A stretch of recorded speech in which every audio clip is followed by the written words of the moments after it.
I'm Lawrence. And I'm David. And you're watching the Down Low Podcast, where we explore interesting topics from down and below. Today, we'll be going over the 1775 Gunpowder Incident, a significant part of the American Revolution. It all starts in Williamsburg, Virginia, April 1775.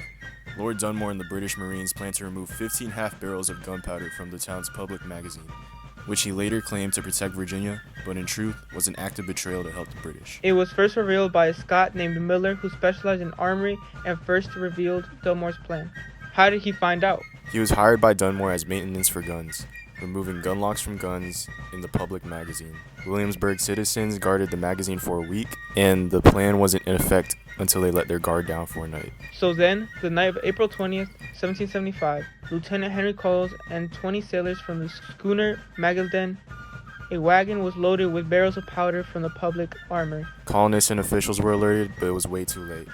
While the town was asleep, the British escaped on a ship with 15 half barrels traveling along the James River. The day after, April 21st, the public sparked with outrage as the news spread across the region. Angry men gathered at the governor's palace, where their very own Lord Dunmore was at. Drums were beat, and crowd protests were getting bigger by the minute. Armed hotheads wanted to storm it. Leaders like Payne Randolph and the mayor urged for peace upon the colonists and wanted officials to confront Dunmore's buffoonery instead. Payne was known for calming the colonists during the conflicts coming from the Brits. He was then confronted and delivered a list of excuses, including a fear of slave uprising and unsafe magazine being transferred for more security. As cowardly as it sounds, Dunmore promised to return the magazine if the slaves revolted, putting the colonies in a disadvantage too. This still worked on the delegation of leaders as they accepted the excuse, and it was able to calm the crowd against the British. Many doubted Dunmore's excuse because it was clear that the colonists couldn't help themselves in case of an emergency. Now you may ask, why slaves? Colonists had an increasing fear of slave revolts due to incidents that had happened across Virginia, including the 1730 Chesapeake Rebellion. Newspapers then mocked Dunmore's excuse as evasive and insulting. What was his real intention?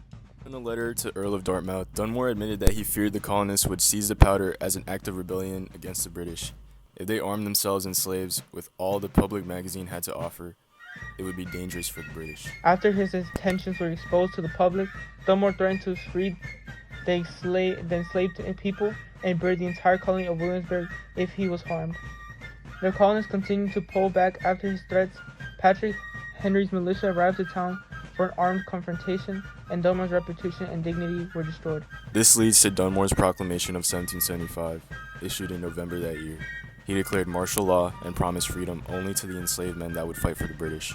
This sort of worked, but many died of disease and neglect, while only a few of those slaves escaped to freedom in Canada and Britain. Overall, this incident greatly impacted colonists by turning most moderate loyalists into pure American patriots. So David, would you listen to Payne Randolph's advice for peace, or join Patrick Henry's armed confrontation? I would listen to Payne Randolph's advice for peace, because nothing ever ends well fighting. What about you? I would listen to Randolph's advice too, because if I were a colonist, I wouldn't want to interfere with violence and lose colony members similarly to the Boston Massacre. I agree. Thank you, Mr. Whitley. And thank you to everyone else who listened to our podcast. Stay tuned. Out.